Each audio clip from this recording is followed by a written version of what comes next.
Anna, it is 6 o'clock here on your Tuesday. I'm Grace McKenna. And I'm Jim Stratman. Thanks for sticking with us here on WHAS and WHAS11 Plus for what is going to be a wet one outside. Yeah, Matt, we're really in one of those kind of springtime rainy patterns for sure. That's right. Last few days of spring, it wanted to give us one more round of rain showers before we really see that heat crank up for the weekend.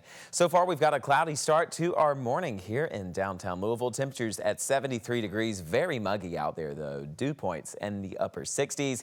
Anytime you see the dew point temperature close to the actual temperature, you can guarantee that it will feel muggy outdoors. Temperatures ranging into the lower 70s for all of us. We have winds staying out of the south, continuing to drive in a lot of that Gulf moisture.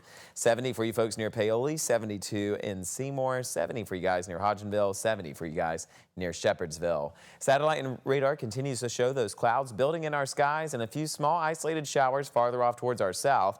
As these winds continue to drive in some of that southern moisture, we're going to stay under this cloudy and rainy trend as we go throughout the rest of our Tuesday. Still expecting some periodic showers as we go throughout our Tuesday morning. Into the afternoon, showers and thunderstorms will still be possible and becoming more common and widespread as we head into the later parts of our Tuesday afternoon. Headed into our evening hours, you can still expect some lingering clouds, and we're going to start our Wednesday morning off with mostly cloudy conditions, but Wednesday evening will bring in chances for some possible severe weather. There's a level 2 out of 5 chance that Kentuckiana could see some severe thunderstorms arriving as we head into our Wednesday evening and Wednesday night. All the details about that coming up here in just a few short minutes. Here's a quick check, though, of traffic this morning.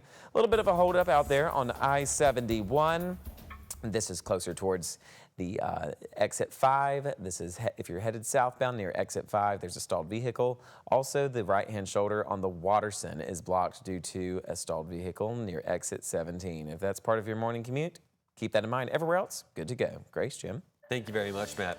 Last night, E-Town saw some of the worst of the rain that we got. City officials told us that nearly every creek there overflowed during a period of absolute torrential downpours.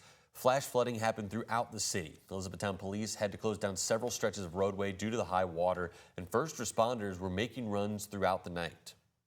We have had several swiftwater rescues this evening that our fire department had to be involved in. I mean, there's certainly probably significant damage throughout the county. I mean, there's I know some vehicles that were damaged as a result of the rain, and probably some residents as well. This morning, we're going to be able to get a better look at some of the damage. The flash flooding started to recede last night, but there still is a chance that there could be high water on some of those roadways. Elizabethtown police are encouraging drivers to stay off of any flooded roads. We do have a full list of some of the streets that were impacted last night on this story in our homepage. And this morning, fire officials are working to determine what caused a fire at a downtown apartment building. This was the scene just after midnight at Beecher Terrace on South 8th Street. According to Metro Safe, fire crews did have to evacuate the building, but the scene has since been cleared. No injuries were reported. Mid-City Mall could be in for a major makeover, and tonight, neighbors get another chance to weigh in. Gabe Gonzalez joins us now in the studio with what we can expect, Gabe, from this evening's public listening session. Hey, good morning, Jim and Grace. Mid-City Mall, the popular staple in the Highlands, went up for sale in November of 2024 with a starting price tag of $11 million. Right now, the mall houses a grocery store, a theater, and a library. At a first listening session last month, Councilman Ben Reno Weber said he's heard from developers who say anything less than a 6-story project would not be worth the price tag. Reno Weber said there may be multiple developers interested, but he says he isn't sure which ones. At that meeting, people who live in the Highlands told us they want the mall to stay. One woman said it's essential to the Highlands. If you were not able to attend the last public meeting, there is another one tonight. It's at the Highlands Shelby Park Library, which is inside of the mall. It starts at 6 o'clock. Reno Weber, along with representatives from the Tyler Park Neighborhood Association, will be there. All District 8 residents, local business owners, and interested community members are encouraged and invited this evening. Now, the co-owner of the Value Market in the mall told us, WHAS, that its lease is good until the end of this year, and he's working on signing one for next year, but is unsure what will come after that. And Reno Weber told us Mid-City Mall currently does not have a confirmed buyer. Jim, Grace. Thank you very much, Gabe. A busy intersection in Portland could see some much-needed safety upgrades. It's at Portland Avenue, Northwestern Parkway, and 33rd Street, that three-way intersection. Last night, Metro Councilmember Donna Purvis invited people to take a look at plans to fix that stretch of roadway, while Public Works officials addressed the increase in crashes they've seen there. Now, WHAS11 has reported on this area before. Most recently, it came in February of this year, when a man allegedly drove drunk through that intersection, tearing through yards until he hit a fence, killing the passenger in his car.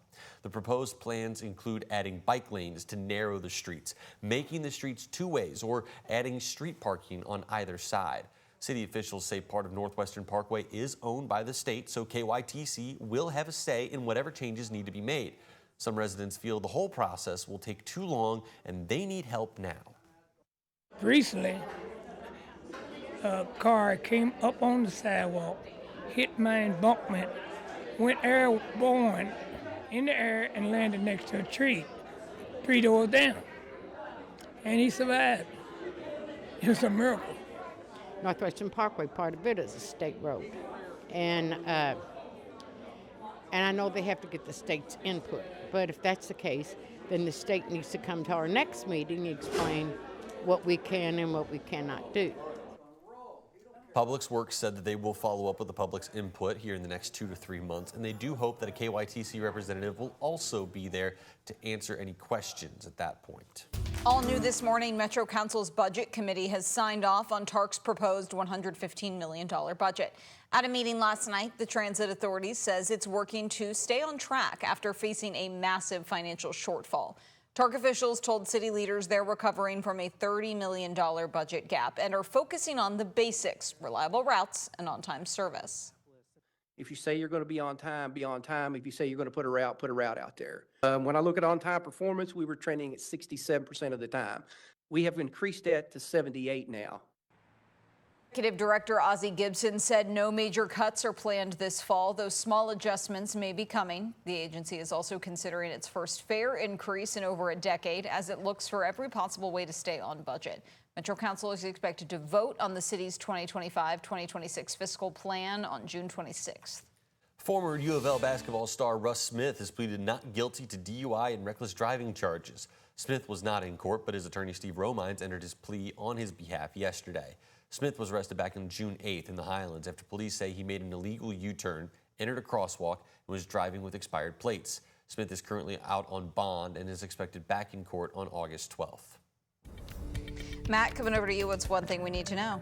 Keep in mind that we've got chances for severe thunderstorms in the forecast for Wednesday into the evening and nighttime hours. Thunderstorms are expected to bring in heavy rain showers, strong winds, and some frequent cloud-to-ground lightning. Have ways of receiving weather warnings tomorrow. We're going to have all the details about that forecast coming up here in just a few short minutes. Thanks, Matt. Up next.